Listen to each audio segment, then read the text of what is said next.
Hola, soy Hanna Fernández, profesional de la comunicación, emprendedora y apasionada del bienestar y del crecimiento personal. Bienvenidos a mi podcast.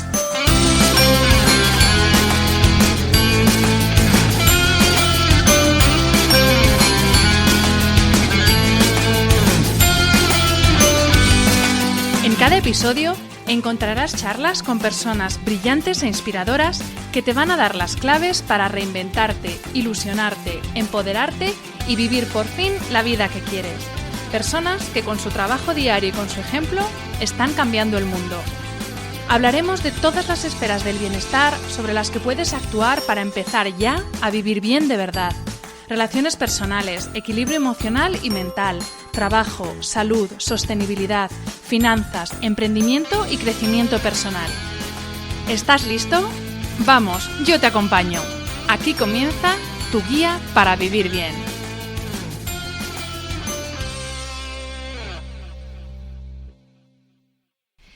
Bienvenidos a todos a un nuevo episodio de este podcast.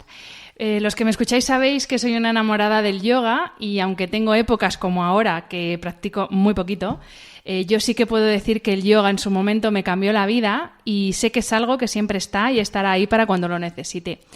En la primera temporada tuve a dos invitadas maravillosas, Almudena Sánchez y Cándida Vivalda, con las que charlé sobre yoga dentro y fuera del mat. Hoy voy a continuar con esta serie de episodios sobre yoga, dedicada especialmente a los yogis que me escuchan, que sé que son muchos, con Úrsula Giovanna. Ella es periodista, actriz, cantante y una maravillosa profesora de yoga con una voz todavía más maravillosa, que dirige su propia shala aquí en Madrid, que la sala se llama Yoga Shala. Bienvenida, Úrsula, y muchísimas gracias por estar aquí. Muchísimas gracias a ti, Hanna. Un placer estar contigo. Úrsula, para quien no te conozca, cuéntanos quién eres, cuál es tu background y cómo llegó el yoga a tu vida. Bueno, pues yo soy Úrsula, soy la segunda de 4 hermanos. Nací en Madrid y desde muy pequeña he estado vinculada al mundo del espectáculo. A mi madre la volvía loca para que me llevara a una agencia para hacer castings, entonces la convencí. Y empecé haciendo, anuncios, presenté un programa infantil. Más tarde, yo seguí formándome a nivel musical y llegó una oportunidad de formar un grupo con Elsa y Laura, formamos el grupo musical Tess. Y en su momento, nos fue muy bien porque nos fichó Sony Music.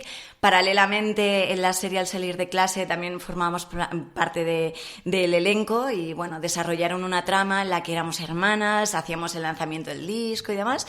Y, fue una experiencia en su momento muy bonita porque llegamos a ser disco de oro aquí. Fuimos el primer producto musical que hubo a nivel televisivo en España. Y, eso fue estupendo, pero yo ya quería formar mi propio camino, mi estilo musical. También quería ir a la universidad.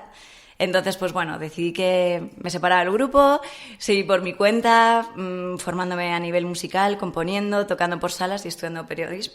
Y con 20 años es cuando entro en primera vez en contacto con el Ashtanga. Uno de mis mejores amigos me dijo, tía, tienes que probar un yoga que es lo más, que lo hace Madonna. Entonces, claro, cuando yo dijo, lo hace Madonna, dije, yo tengo que probarlo. O sea, en ese momento no estaba una búsqueda para nada espiritual y me acuerdo que estaba en casa y dije, mamá, me ha dicho Berna que hay un yoga que es lo más, que aquí no lo hace nadie, que lo hace Madonna, ¿te vienes? Y mi madre, claro, ya, ¿que lo hace Madonna? Vámonos. Y nos fuimos esa tarde a probar una clase de Ashtanga y me acuerdo que cuando llegué allí y todos cantando el mantra y tal, yo decía, joder, tío, qué cabrón, mi amigo me manda una secta, digo, ¿esto qué es?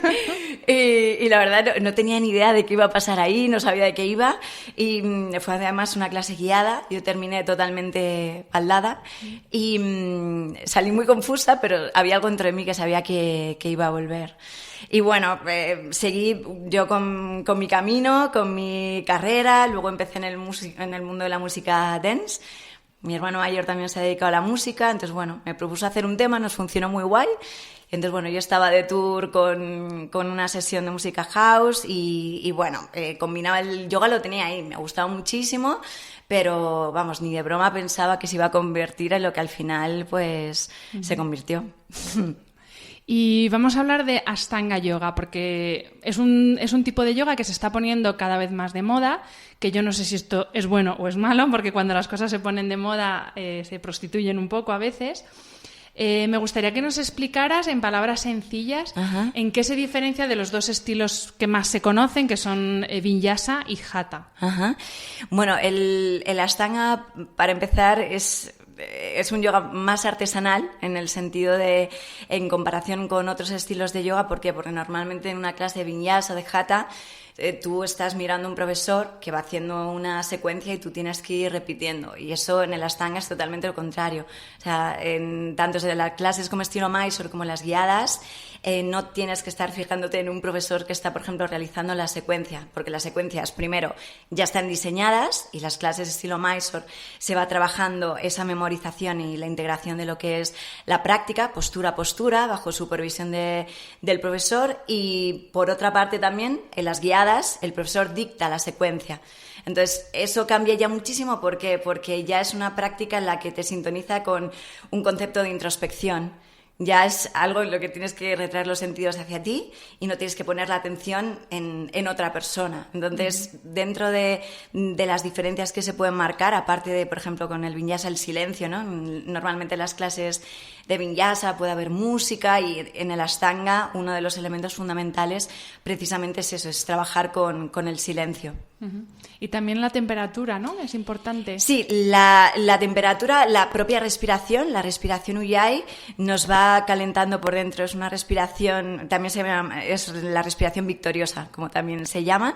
Es la contracción de la glotis, inhalamos y exhalamos por la nariz, y eso va creando un calor interno que va haciendo que vayamos sudando la práctica, eliminando toxinas. Entonces, sí que es importante mantener esa respiración para que el Agni, nuestro fuego, se active. ¿Y cómo es la práctica de una clase Mysore? Bueno, explícalo. Sí, pues en la clase Mysore permite que sea una clase multinivel, ya que, bueno, normalmente las francas horarias pues pueden ser de 2 a 3 horas.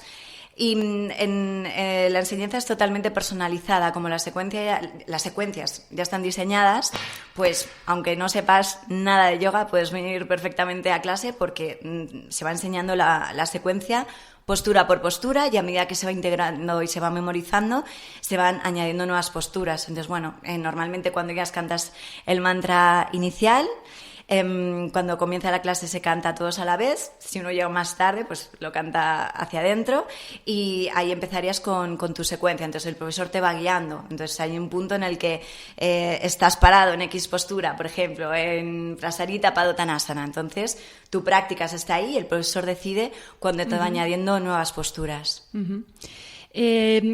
Lo has mencionado antes, además de la secuencia en sí de posturas, hay otros elementos que son fundamentales para la práctica, como la respiración Ujjayi que has mencionado, los bandhas, el drishti.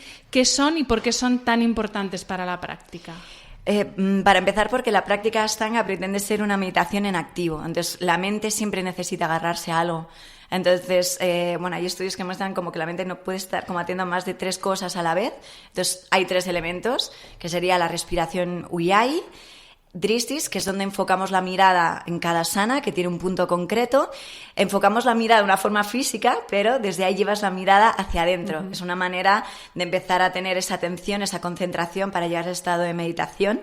Y luego los bandhas son los cierres energéticos. A nivel físico son contracciones musculares. Está Mula Bandha en la zona de la pelvis. Luego estaría Uddiyana Bandha, que es el bajo abdomen, y Jalandhara Bandha, que sería en la garganta. Jalandhara Bandha se activa en posturas concretas. Entonces, de esta manera, activando los bandhas, lo que nos aseguramos es tener una práctica mucho más ligera, también proteger los órganos internos y tener también, vamos construyendo una fortaleza también, ¿no? Los bandhas, esa sensación de ligereza, es porque nos sentimos la energía mucho más compactos.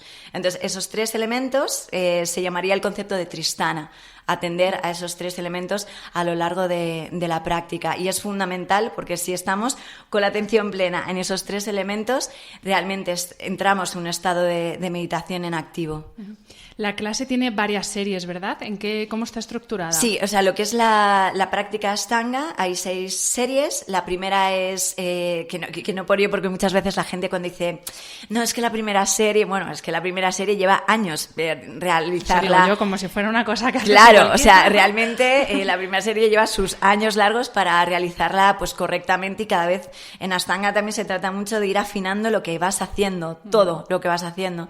Esa sería la primera serie, que se llama Yoga Chikitsa, que es terapia y yoga.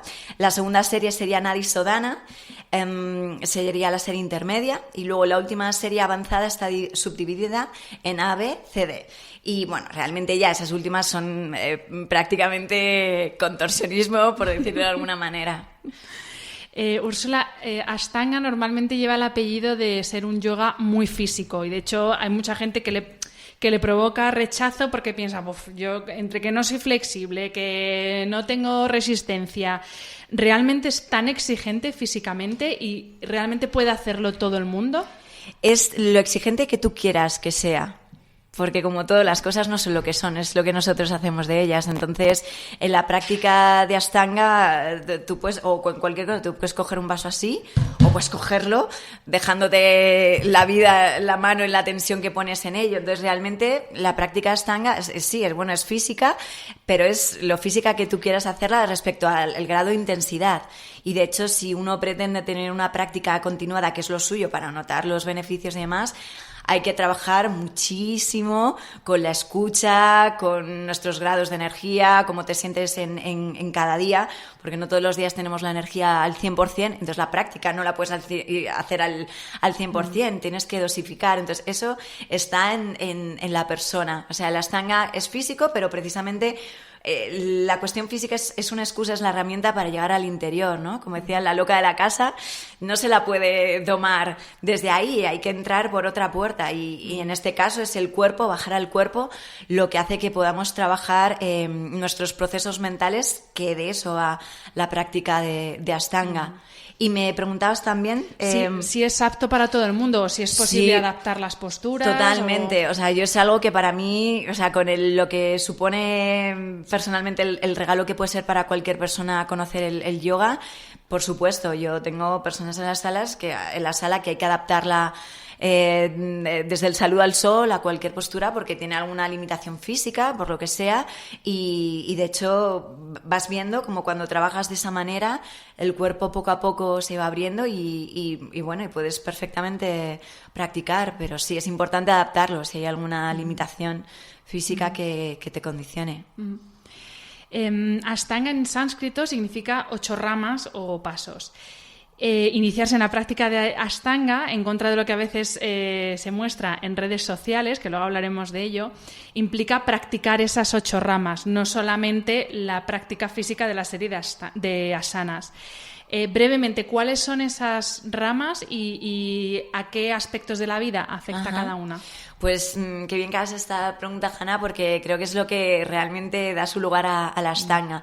Como tú bien has dicho, Ashta quiere decir en sánscrito 8 y Anga ramas. Entonces, practicar Ashtanga Yoga no significa hacer solo las asanas. El primer paso sería los yamas, que sería la manera en la que nos relacionamos, por decirlo así, con el mundo, siempre partiendo de que sea algo que te apliques a ti mismo, ¿no? El primer yama, así brevemente, sería Ahimsa, que sería la no violencia. Luego estaría Satya, que es decir la verdad, Asteya, no robar, Brahmacharya sería la continencia. Siempre ha estado vinculado un poco al celibato, pero bueno, está un poco más adaptado a lo que sería como la continencia, ¿no? La moderación. Y luego Aparigraha, que sería la no acumulación. Luego el segundo paso estarían los niyamas, que serían otros 5, que es un poco cómo te relacionarías contigo mismo. El primero sería Saucha, que es la limpieza, pero no solo a nivel físico, en todos los sentidos. La limpieza a nivel de palabra, a nivel de pensamiento, emocional, pues en la comida, o sea, en todos los aspectos. Santosha sería el segundo, que es el contento, que yo creo que muchas veces es lo que a veces cuesta más de aplicar cuando se practica Ashtanga, ¿no? Que puede ser una cosa en la que siempre quieres ir a lo próximo y en general yo me doy cuenta en la shala cómo cuesta el que hasta donde puedas está bien y no hay que darse ahí con la fusta, ¿no? Entonces, para mí es un aspecto muy, muy importante. El tercero sería tapas, que no es ir de tapas, ojalá, pero no. Es la disciplina. Luego estaría Svadhyaya, que es el estudio del ser y de los textos filosóficos. Y el último niyama sería Ishvara Pranidhana, sería la entrega a Dios, si no crees en Dios, con el todo, bueno, la rendición, a la divinidad, sí, ese estado de conciencia supremo de unión con el todo. El tercer paso de Ashtanga, o sea, que sería sana las posturas, o sea, que nuestras posturas deberían de construirse bajo los peldaños anteriores de yamas y niyamas. Es decir, que si tú estás en tu práctica, en tu esterilla, y estás ahí esforzándote como una loca, que ves que te estás forzando, pues ahí estás siendo violenta contigo misma. Entonces, realmente es muy importante observar los yamas y los niyamas en tu práctica, o la honestidad de querer ir hoy a full en tu práctica y estar muy cansada. Pues no estás siendo honesta, ¿no? Estarías faltando a decir la verdad, a satya. Entonces, es muy importante que asana, que es el tercero, estén siempre sustentados por los yamas y los niyamas. Pranayama sería el control de la energía a través de la respiración. El quinto paso sería pratyahara, que sería retraer, llevar los sentidos hacia adentro, muy importante, porque muchas veces se dice que la práctica de yoga todo es muy hacia afuera y demás, pero realmente tú si estás metido en tu práctica de yoga es que ni tienes que saber quién está practicando al lado, porque estás dentro, hacia ti, es un momento de conexión.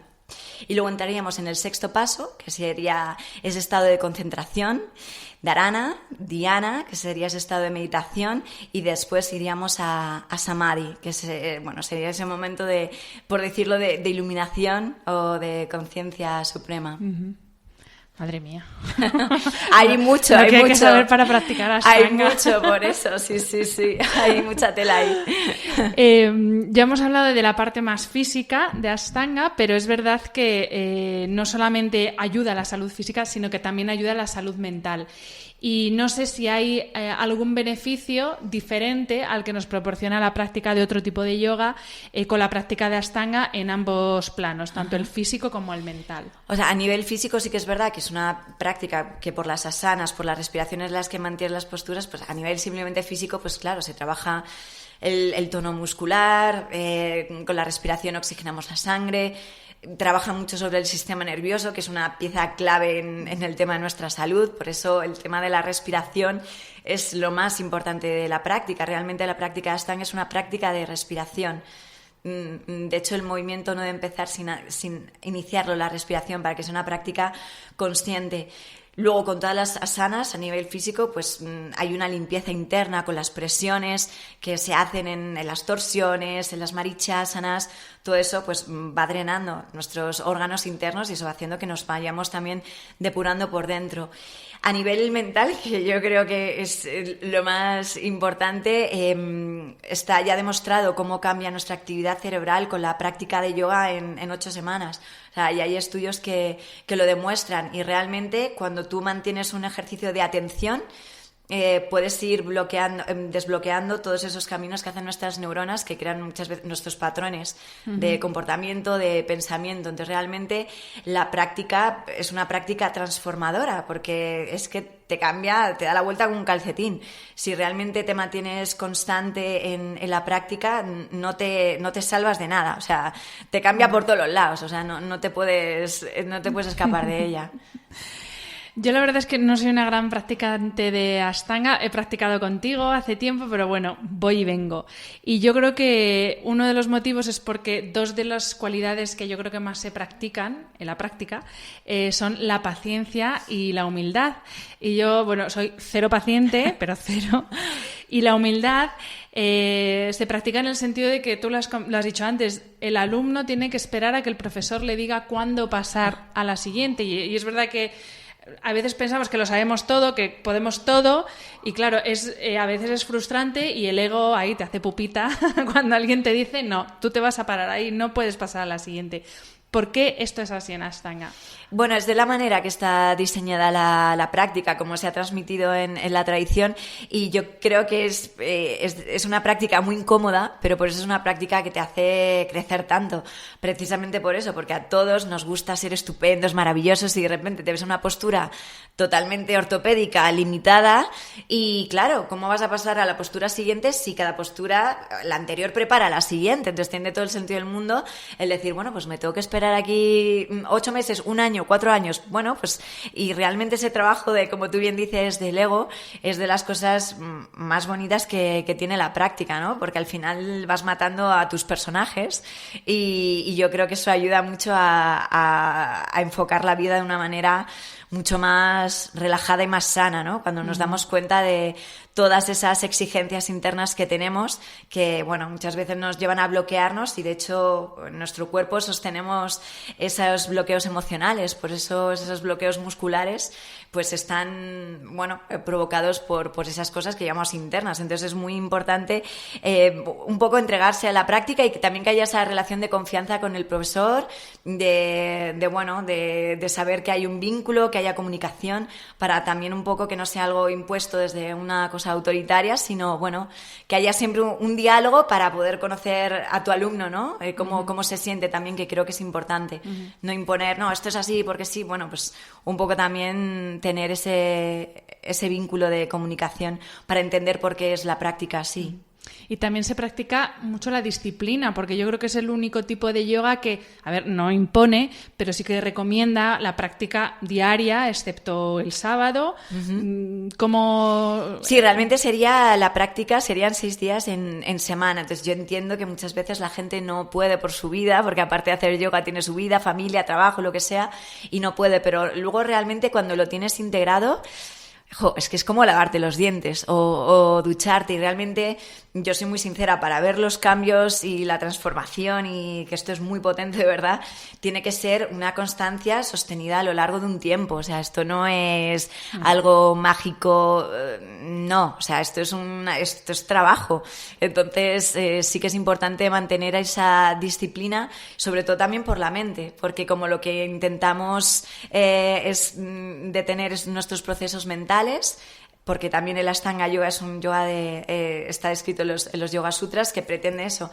El yoga es el cese de los procesos mentales. Entonces, para eso, a la mente le tienes que meter un hábito. Domarla. La tienes que domar. Entonces, para eso requiere pues una continuidad, ¿no? Y una disciplina. ¿Y por qué no se practica el sábado? Pues la verdad, no lo sé por qué no se practica el sábado. Si te soy sincera, no sé por qué no se practica el sábado.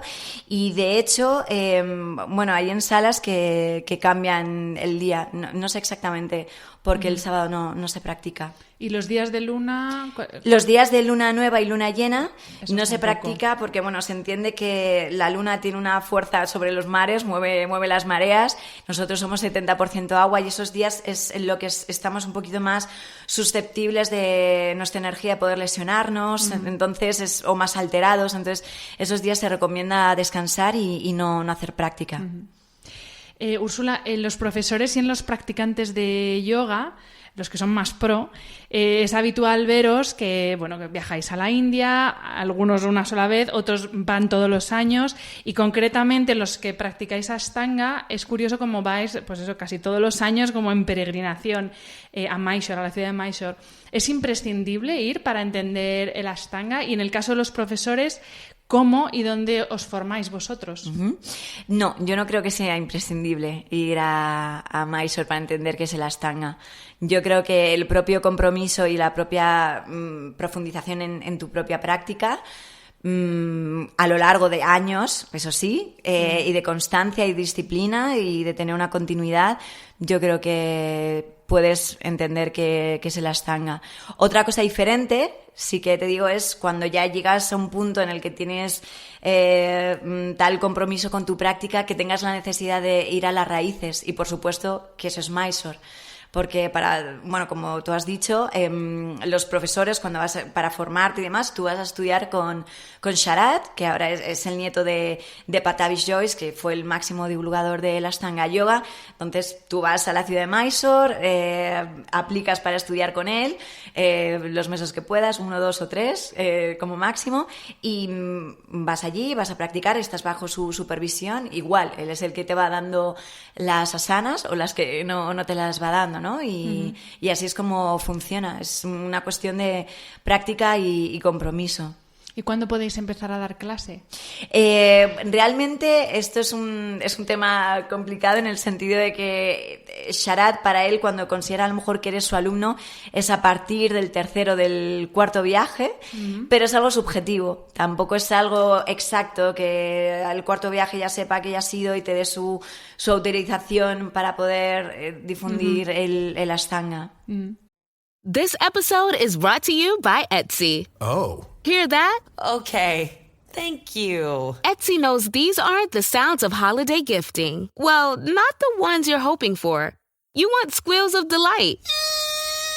Happy tears. How did you? And spontaneously written songs of joy. I am so happy. Oh yeah, oh yeah, oh yeah. Okay, the song needs a bit of work, but anyway, to get those reactions, make sure everyone on your list feels heard with handmade, handpicked, and designed gifts from small shops on Etsy. Gifts like personalized jewelry, custom artwork, cozy style items, vintage pieces, and home decor to celebrate all of your favorite people and their specific kind of special. For original gifts that say, I get you, Etsy has it. En tus redes y en las redes de tu Shala podemos verte practicando mucho y mostrando esa parte más atractiva de la Ashtanga, que es la parte visual, y sobre todo, claro, cuando ya llegas a las posturas avanzadas y las haces como las haces tú. ¿Cómo encaja esta faceta tan hacia afuera de las redes con el proceso de introspección que es el yoga? Yo creo que con las redes, yo he tenido conflicto, creo que como cualquier persona, con el tema de las redes. Todos hemos pensado en algún momento cerrar Instagram. Todos hemos pensado eso y realmente pensar que no, que es un arma de destrucción masiva. Pero no, yo creo que realmente hay que tomarlo lo que es un escaparate. O sea, el mapa no es el territorio. Es decir, que cuando yo muestro ahí una postura, eso no quiere decir que eso sea practicar Ashtanga Yoga. Estoy haciendo una postura y a lo mejor yo sí que lo utilizo sobre todo porque me gusta tener pues un contacto y un vínculo pues con la gente que viene a la sala. Es una manera al final de comunicarte pues pensamientos, cosas que sé que nos pasan a todos cuando estamos practicando. Entonces pues bueno, me gusta compartir. También pues sí puede motivar, pero hay veces que alguien te dice, jo, y has puesto algo y venga, he dicho, venga, tengo que ir a clase.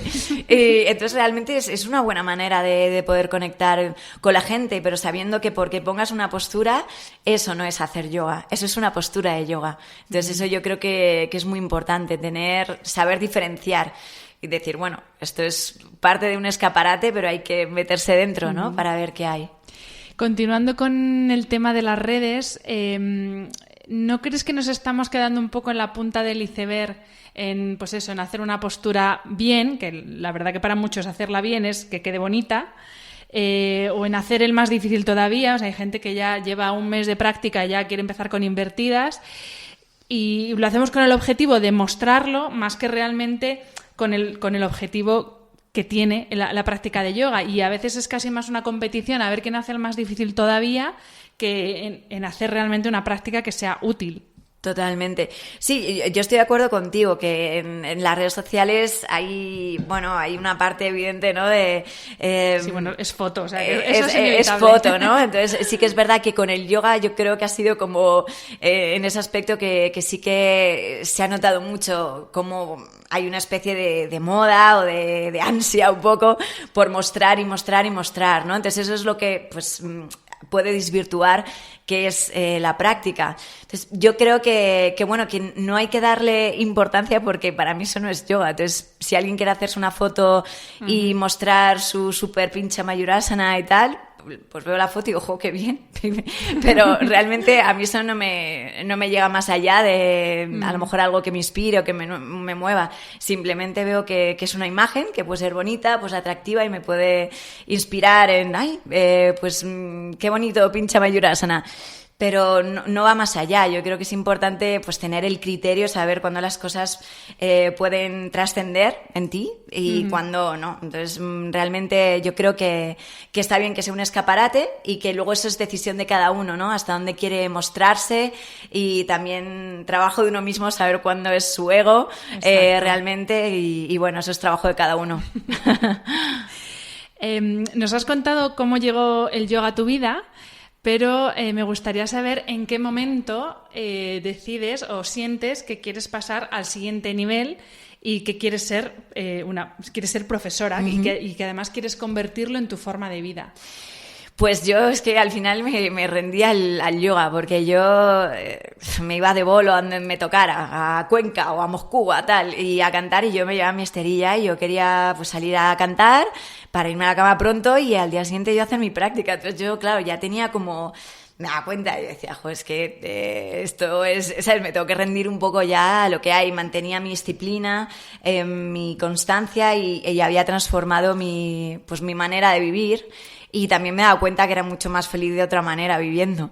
Entonces era como, el viernes pues yo prefiero acostarme pronto para ir mañana a practicar, ¿no? Y era como, me sentía mucho más feliz. Entonces, claro, ya vi que mi vida había cambiado tanto y sentía que era un regalo tan grande. Y también, pues en un momento ya clave sí que hubo en mí varios procesos internos de cambio que dije, wow, esto es muy potente y tengo una absoluta devoción por la práctica y dije, sería precioso poder esto compartirlo con más personas por si les puede servir a tener una mejor vida, ¿no? Que para mí ha sido así y por eso decidí que me merecía la pena intentarlo.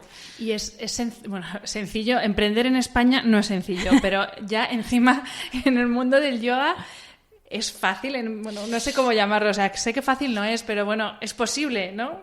Por lo que vemos contigo, emprender en el mundo del yoga se puede vivir del yoga. Sí, yo creo que como todo, tienes que hacer lo que te guste y ir a muerte a por ello y no lo puedes pensar mucho, porque si empiezas a pensarlo, no lo haces. Entonces, la verdad es que siempre he tenido mucho apoyo, pues bueno, de mi familia, de mi chico.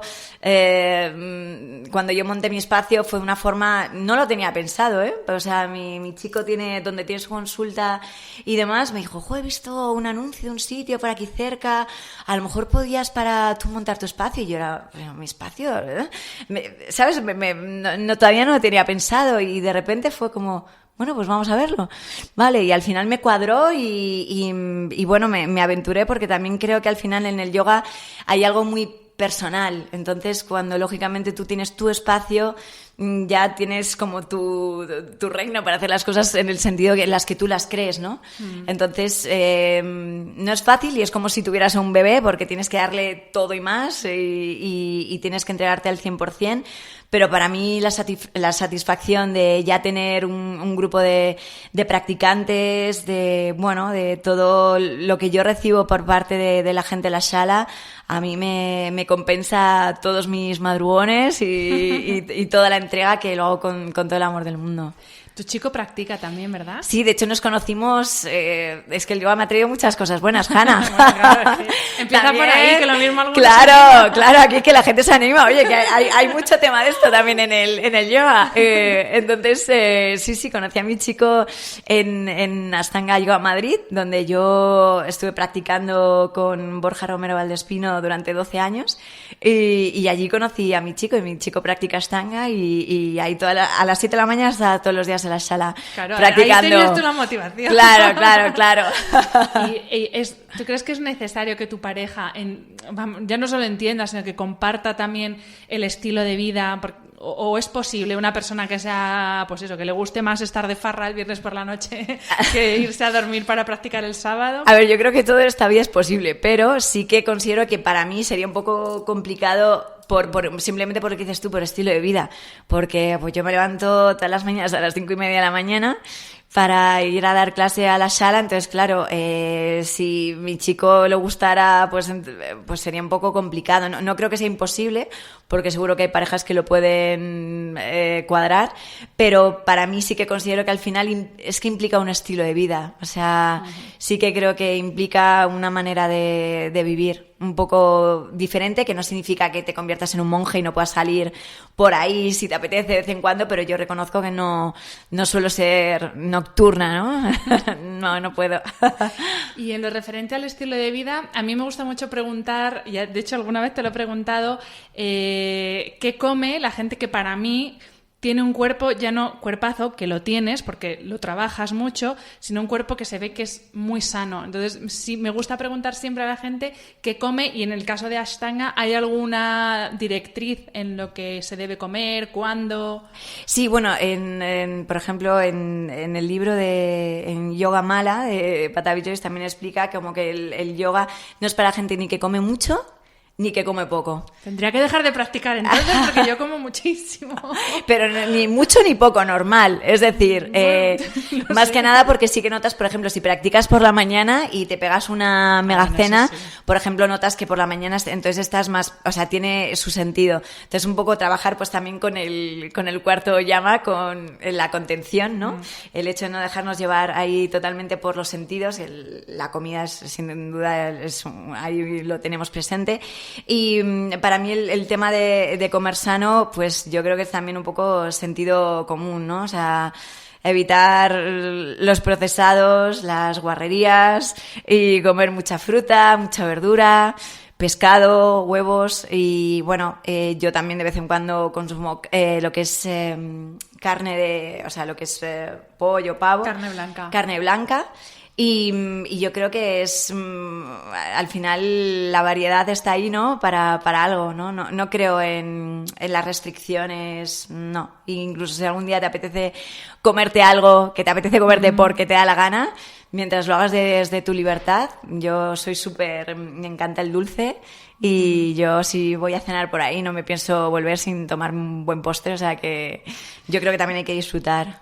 Me encanta porque con todos los expertos que hablo, cada uno en vuestro campo, pero es verdad que lo que más se repite es sentido común y disfrutar, que a veces nos perdemos en voy a hacer la dieta hipocalórica de las 7,5 calorías por plato y se nos olvidan las dos cosas más obvias, que son el sentido común y el disfrute. Y es que es curioso que ya sea un doctor en medicina, ya sea una profesional del yoga como tú, o sea, de todos los ámbitos distintos, y al final siempre coincidís en lo mismo. Sí, es que al final tampoco tiene sentido, ¿no? Porque muchas veces todo el problema de trastornos alimenticios y demás vienen precisamente por restricciones, ¿no? O sea, si tú quieres crear algo chungo, prohíbete algo, ¿no? Y yo no creo en prohibirme las cosas. O sea, creo que se puede comer de todo, lógicamente, con moderación y depende en qué contexto, ¿no? Y también si lo haces desde la libertad, no desde algo interno que te está moviendo negativo, ¿no? También eso, yo creo que el comer consciente de decir, bueno, ¿por qué quiero comer esto? ¿Para qué como esto? ¿No? O sea, eso sí que creo que es importante.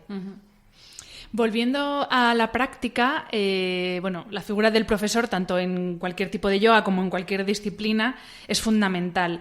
Y yo creo que tener un referente y una guía, incluso cuando eres ya profesor, como es tu caso, da mucho sentido a tu práctica.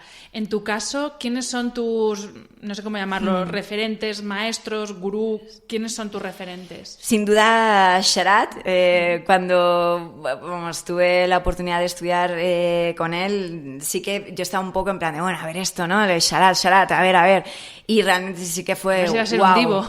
Claro, no, yo estaba ahí un poco ahí expectante. De hecho, el primer día que me metí a la sala, el corazón, vamos, me latía a 2000 por hora, me latía. Digo, parece que vengo de algún lado. Claro, pero es que en tu caso, que tienes una práctica súper avanzada, ya es que te va a ver como el máster del universo, entonces...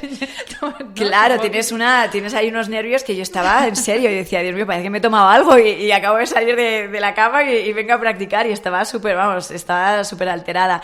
Y sí que es cierto que cuando él te ajusta las indicaciones que hace, sus conferencias, se nota que energéticamente tiene ahí algo contundente, potente de gurú, de maestro, de que lo ha mamado, o sea, desde súper jovencito empezó con la práctica y también a aprender de su abuelo, y claro, son muchísimos años también de su sadhana, de su disciplina, de seguir practicando, seguir dando clase, y sí que para mí me impactó conocerle, y sin duda para mí es el máximo divulgador. Y luego a nivel, por supuesto, de maestros, yo con quien conocí el yoga fue con Borja Romero Valdespino, y le considero mi maestro porque con 20 años es cuando empecé a practicar con él. Estuve 12 años practicando con él y considero que le debo el mayor regalo que ha sido conocer esta práctica y también, por supuesto, aprender de él. Y también destacaría el trabajo que hace José Carballal con Mysore House. Me parece que es muy buen referente aquí. ¿E internacionales? Bueno, internacionales hay... Bueno, y también voy a nombrar a Tomás Torzo, que es uno de los profesores certificados, pocos certificados que hay en España, y le considero un gran maestro. Él es de los que estuvieron con Patavi Joyce cuando en su sala solo había 5 personas practicando con él. Y sí, bueno, si alguna vez tienes oportunidad de conocerle, vamos, es una maravilla. Y a nivel internacional hay gente pues que me motiva muchísimo. Eddie Stern, Matt Roberts, también soy muy seguidora, aunque parezca, por ejemplo, con Kino McGregor, que hay muchas veces controversia sí. con Kino, pero vamos, yo creo que es una practicante y una Ashtanga totalmente devota. Hay muchísima gente y creo que es muy bonito ver que hay una comunidad que va creciendo en lo que es el Ashtanga, y aunque esta cosa que se pone en moda, pero bueno, al fin y al cabo... Luego, al final, se quedará quien realmente le resuene el mensaje más auténtico de esto, ¿no? ¿Cómo se puede llevar el yoga fuera del mat, Úrsula? ¿Tú cómo lo haces? ¿Y qué valores o qué cualidades que practicas en la sala luego te las llevas fuera y las aplicas en tu día a día? Pues, como te comentaba antes, para mí el trabajo esencial está en llamas y en ni llamas. O sea, en ver cómo me relaciono con los demás, en cómo soy de violenta, porque muchas veces, no, es que yo no soy violenta, yo no voy pegando gente. Bueno, hay muchas maneras de ser violento, puede ser muy violenta, tener una sonrisa maravillosa, depende en qué contexto, ¿no? Entonces, yo creo que es muy importante trabajar los llamas y los ni llamas, que para eso hay, vamos, yo creo que para vidas infinitas. Entonces, intento prestar atención, no puedo, en cada acto de mi vida no puedo estar pendiente a todo ello, pero sí que intento ser consciente de cómo me muevo en estos aspectos, de los llamas y los ni llamas, y también hacer mucho, reflexión, autoobservación también, de cómo es mi día, y luego te das cuenta que tu práctica afecta a tu vida y tu vida afecta a tu práctica. Hay una conexión ahí bidireccional que no se rompe ni de broma, o sea, no hay separación. Y hay un momento en el que cuando empiezas a practicar te das cuenta, ¿no? Te ves reaccionando de otra manera y dices, joder, yo hubiera reaccionado de otra manera, y de repente dices, uy, pues si esta no soy yo, si he reaccionado, vamos, no me esperaba esto de mí. Y dices, tendrá que ver la práctica. Y eso es muy bonito, cuando ves que al final es una relación que todo el rato se está alimentando. Además de tu formación en yoga, realizaste la formación en yogaterapia con el doctor Miguel Fraile, que era doctor en medicina por la Universidad Complutense. Exactamente qué es la yogaterapia, porque esto es un concepto que, bueno, la gente más escéptica puede decir, bueno, a ver qué se han inventado, pero bueno, tú lo estudiaste con un doctor en medicina. Yo sobre todo lo hice por la inquietud que tenía. Bueno, me habían hablado maravillas de Miguel Fraile y no puedo decir menos, porque la parte de médico, era un experto en Vipassana, en meditación Vipassana, también estudió psicoanálisis y también profesor de yoga. Entonces, todas esas disciplinas él las combinaba en su formación. Entonces, él, escucharle en sus clases era una delicia. A mí lo que más me cautivó es él en sí. Pero aparte, lo que es en sí la yogaterapia, lo que es la práctica de yoga aplicada con fines terapéuticos, entendiéndose, antes de esto lo mencioné un poquito, como que el cuerpo, nuestros bloqueos musculares, las tensiones musculares siempre están provocadas por nuestros bloqueos emocionales. Entonces se aplica la práctica de yoga de la manera inversa, es decir, trabajando con asanas desde lo muscular, desbloqueando lo muscular, se va trabajando todo aquello que al final es lo interno, que es donde está realmente el origen. Entonces a mí me provocó la curiosidad de conocerlo, pero realmente a nivel de terapéutico, yo ya llevaba muchos años ya con el Ashtanga cuando hice la formación de Miguel, y claro, sí que es cierto que veía que el Ashtanga a nivel terapéutico yo lo considero más potente en sí que la yoga terapia. De hecho, la primera secuencia de Ashtanga se llama Yoga Chikitsa, que significa terapia de yoga, y lo que pretende es desbloquearnos a nivel mental, emocional,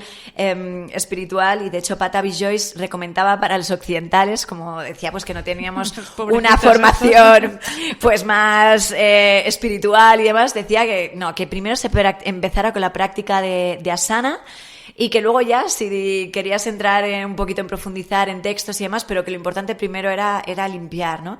Entonces a mí me parece una formación muy interesante, pero sostengo que para mí el Ashtanga es un método mucho más perfecto respecto a cómo trabaja todo eso, que al final los bloqueos emocionales, pues bueno, están en todos, y por eso en la práctica se trabaja.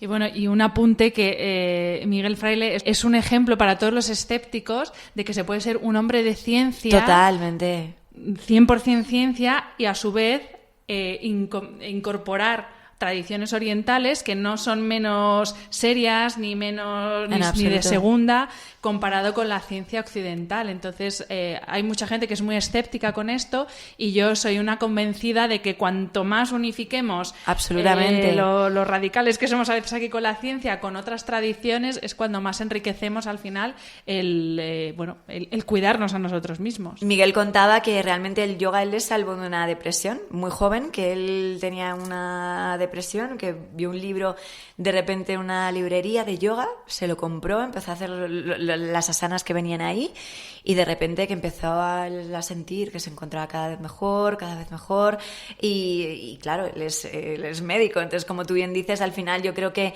lo importante es tener una visión holística de todo, porque todo está conectado, o sea, al final yo creo que es muy importante lo que tú dices, integrar. Yo creo que ahí gana todo el mundo. Yo creo que a esta pregunta, creo que sé la respuesta, pero te la voy a hacer. ¿El yoga es una forma de entender la vida, una forma de vivir la vida? Sin duda alguna, no hay otra manera. Si no es que el yoga no está sucediendo. O sea, el yoga al final te pone otras gafas y te transforma, y de repente dices, wow. Todo cambia mucho, y no es de una manera mágica, o sea, no lo digo desde el flower power, o sea, eso no lo quiero transmitir, lo digo desde un trabajo de autoconocimiento, de ser también paciente con uno mismo, pero mantenerte en que, bueno, al final yo lo que por mí experimentaba es que terminé de practicar y tenía una sensación de paz. Y la práctica para mí siempre ha sido un refugio, tanto en los momentos no buenos como en los buenos, trabajando un poco también esa ecuanimidad, ¿no? Que no nos identifiquemos cuando todo está bien, soy la bomba, soy la caña, y cuando todo está mal, es que todo es una mierda, es que no. O sea, yo creo que es muy importante también la práctica, porque eso hace que veas la vida de otra manera, y por lo tanto la gestionas también de otra manera. Entonces cambia absolutamente, por lo menos para mí, no entiendo la vida, o sea, si el yoga está sucediendo en tu vida, creo que sin duda alguna vas cambiando tu percepción de la vida. ¿Y qué les dirías? Voy a ponerte dos situaciones. Por un lado, aquellos que nos estén escuchando y que hayan ido a ver tu Instagram y digan, yo ¿para qué voy a intentarlo si yo soy incapaz? ¿Qué les dirías a esas personas que todavía, y yo creo que en ese sentido sí que, sobre todo las redes, están frenando a mucha gente porque ven como el objetivo máximo y no se ve que uno puede practicar yoga en un camino mucho más relajado y sin hacer todas esas acrobacias? ¿Qué les dirías, por un lado, a esas personas? Y por otro lado, ¿qué les dirías a las personas que se aproximan al yoga con el objetivo de, pues eso, hacerse la foto súper bonita y que no entienden que el yoga también puede lesionar, mal hecho? Ajá, totalmente. Para aquellos que a lo mejor a veces cuando alguien me llama y me pregunta, no, es que yo nunca he hecho yoga, hay un problema, digo, mejor, si nunca has practicado, digo, mejor, no, es que soy muy poco flexible, digo, pues es como decir, estoy muy sucio, ¿para qué me voy a bañar? Pues más motivo, o sea, si no eres muy flexible, más motivo para ponerte a hacer yoga. Entonces yo creo que es muy importante saber que simplemente, pues cuando ves las redes y demás, que el yoga es apto para todo el mundo, y como decía Patavi Joyce, menos para los vagos. O sea, porque realmente es lo que tú dices, o sea, es que practicar yoga empieza desde la respiración.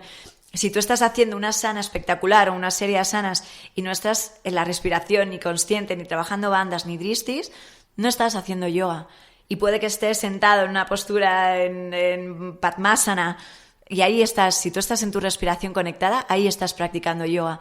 Entonces, realmente el yoga es, por supuesto, para todo el mundo. Entonces, entiendo que muchas veces con las redes sociales, si ven pues posturas aparentemente pues o complicadas realmente de realizar, por supuesto que se puede hacer. Os ponéis el brazo por aquí, el otro por allá, sí, que te haces ahí ahí de mi vida. Un nudo es un boom. y luego como sales de ahí, ¿no? Pues se sale. Se sale, pero aparte de eso, no es necesario hacer eso para practicar yoga. O sea, el yoga es algo mucho más sencillo y mucho más accesible a todo el mundo. O sea, eso, por supuesto que luego hay niveles de, bueno, a medida que vas profundizando y si físicamente tu cuerpo te permite ciertas cosas, pues puedes hacer cosas físicamente más complicadas, pero eso no significa que estés haciendo más yoga. Un practicante avanzado de yoga no quiere ir a más, quiere ir a más profundo. Entonces, y más profundo es ir hacia tu interior. ¿Y en el lado contrario? En el lado contrario, pues eso es muy común también que pase, ¿no? Entonces, realmente la práctica... ¿No te llegan a la chalet y dicen, mira, yo quiero ponerme así, boca abajo, sí, sobre la cabeza? A veces me lo han dicho y ha sido como, a ver, voy a explicarte de qué va esto. Es como, para empezar, las posturas te las da el profesor y eso no es lo importante. Pero yo reconozco que desde mí, yo cuando fui a la primera clase, yo fui porque mi amigo me dijo que era un yoga que hacía Madonna. Entonces yo lo hacía Madonna y decía, a ver, si Madonna, que es lo más, lo hace, yo tengo que probarlo.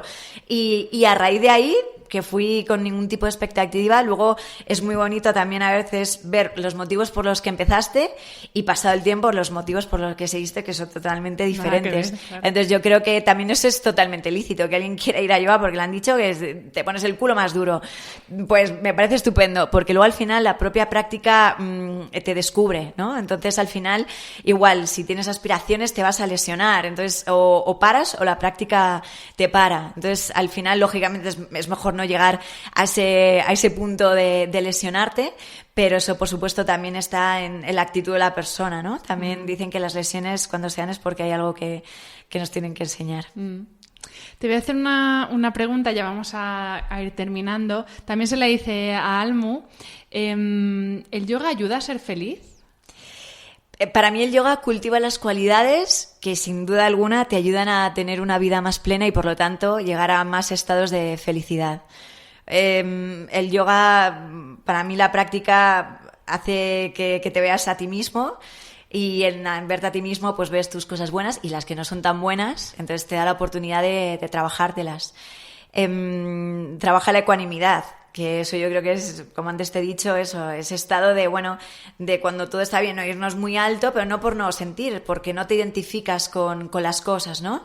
Entonces, y cuando las cosas no están tan bien, no te vas abajo del todo. Entonces, yo creo que eso te da una manera de poder gestionar tu vida con muchísima más calma y también, por supuesto, el hecho de trabajar tu conciencia, que al final, para mí la práctica va de esto, va de ampliar tu estado de conciencia, te haces ser una persona más libre. Entonces, si eres más libre, creo que vas a decidir mejor, creo que no te vas a sentir víctima de la vida, vas a tener una actitud proactiva y todo eso yo creo que hace que tengas una vida más plena y que puedas transitar en más momentos de felicidad, ¿no? Que al final ayuda mucho la actitud que tengas en la vida.